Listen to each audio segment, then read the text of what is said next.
അപ്പോൾ അങ്ങനെ മക്കളെ കുറേ കാലത്തിന് ശേഷം ഒരു പനി വീണ്ടും വന്നു. നമുക്കെന്താണ് പനി വരുമ്പോഴേ ഭയങ്കര ക്ഷീണമാകും. കാരണം ഈ പൊടിയും കാര്യങ്ങളൊക്കെ ഒരുപാട് ഈ മോൾഡിങ്ങിൻ്റെ ടൈമിൽ വലിച്ചു കയറ്റുന്നതാണ്. അപ്പോൾ നമ്മൾ നല്ല ചുക്ക് കാപ്പി ഉണ്ടാവും, അടിപൊളി ചുക്ക് കാപ്പി, പിന്നെ പാരസെറ്റമോൾ, വിക്സ് ഇതൊക്കെ എടുത്തിട്ട് നമ്മൾ ഹോസ്പിറ്റലൊന്നും അങ്ങനെ പോലെയില്ല കേട്ടോ. ആദ്യമേ തന്നെ തീരുമെന്ന് നോക്കും.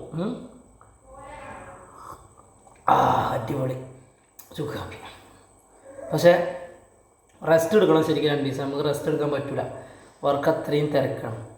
വൈഫ് കുട്ടികളെ നോക്കുക ആയതുകൊണ്ട് ഞാൻ തന്നെയാണ് സംഗതി ഉണ്ടാക്കുന്നത്. അല്ലെങ്കിൽ എന്താണോ കുട്ടികളെ നോക്കില്ലാറല്ല, എന്താണോ അവനങ്ങനെ ഉണ്ടാക്കുന്നതാണ്.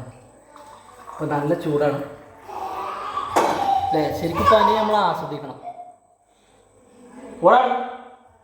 അപ്പോൾ നമുക്ക് ആസ്വദിക്കാൻ സമയമില്ല, കാരണം അത്രയും വർക്ക് തിരക്കാണ്. അപ്പോൾ ഈ എന്താ പറയുക, മെഷീനറികളുടെ പൊടിയും ഒക്കെ പാടെ ഇപ്പോൾ കുറച്ച് കാലാവസ്ഥയൊക്കെ പ്രതികൂലമാണ്. അതുകൊണ്ട് നമുക്ക് ഭയങ്കര ക്ഷീണമുണ്ട്, ബോഡിയൊക്കെ വീക്കാണ്.